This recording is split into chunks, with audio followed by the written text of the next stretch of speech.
Hey everybody, Jeff here. It's Sunday evening, December 21st, 2025. It's about 6:15 in the evening. This is the winter solstice, the longest night and the shortest day, the first day of winter. I reckon from here on out it's all downhill. We've got spring and summer to look forward to, longer days, warmer temperatures. I need the pool right about now. Maybe a few of you do too.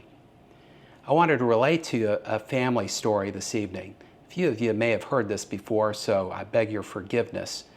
But a lot more people are watching my website now, and I want to relay this because it speaks so well to my love of flight and my wonderful relationship with my dad. My dad was an Air Force fighter pilot, and he was my hero my whole life. So fast forward with me to this afternoon. I went out to Arlington National Cemetery and put my hand on my dad and mom's gravestone. We buried mom and dad there this summer. This is not a sad memory for me at all. I just want you to know I sat next to that tombstone and thought about the 61 wonderful years that I had with both mom and dad. And my fondest memory, it was 1963. We lived in this little podunk town, Wilburton, Oklahoma. I'm 3, Dad's 35. He'd come home from his Air Force assignment every evening, and we would immediately start building model airplanes together. Wooden model airplanes. In fact, this is an original. This is a Thermic B built by Jetco. This is a 62-year-old model that we actually built from this box. You know my Gmail address, it's thermicb@gmail.com. That's where I got the name from. So we're building model airplanes like this in the afternoon and after dinner, and the very next day, we would put all the balsa wood airplanes into the trunk of the old car, and Dad would put me, the 3-year-old, into the passenger seat. No child protection seat system at all, just put me on the seat, no seat belt. He'd get into the driver's side, light up a cigarette, turn on Karen Carpenter. We'd drive out to the flying field together. And we'd open up the trunk and take these 5 or 10 pristine model airplanes out. And Dad would start throwing them, and we'd lawn dart every one of them. I mean, it was 20 minutes of building and about 5 seconds of flying. And Dad would always look at me, he'd go, "Boy, we'll trim it out, we'll figure it out." Well, we never figured it out in 18 years, but it was always the most wonderful memory. We'd pile the twigs back into the trunk. He'd put me in the passenger seat. He'd drive us home with Karen Carpenter smoking a Pall Mall. And I knew that after dinner, we would just start rebuilding the models together, and then the next day we'd go out and do the same thing together.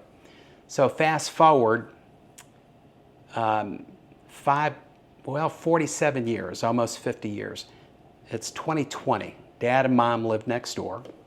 Dad's now 92, and I'm 60. And I said, "Dad, let's go out and fly a model airplane." It happened to be December. It was right around this month. It was cold. It was about 20 degrees outside, but in a moment of clarity, he agreed. He said, "Yeah, let's go do it." And I said, "I want to show you that we're going to fly this drone."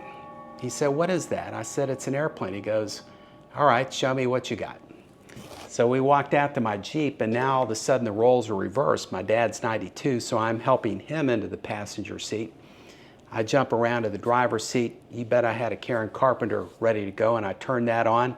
No cigarettes.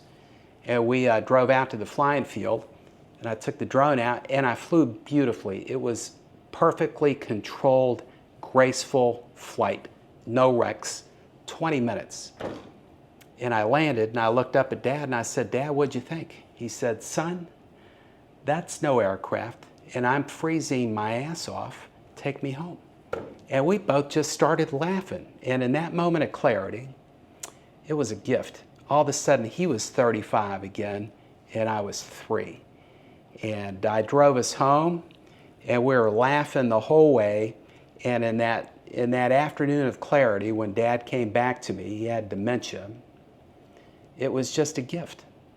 And so I wanted to relay that to you because it stuck with me, those early childhood memories, the love, the time spent, the quality time spent, and then to be able to enjoy your mom and dad at the end of their lives and share some of those wonderful memories and then recreate them as well.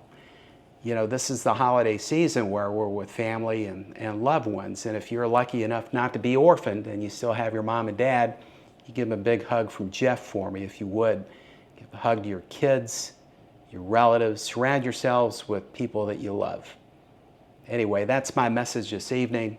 I wanted to wish you all a Merry Christmas, Happy Holidays, and we'll see you in 2026. Be well.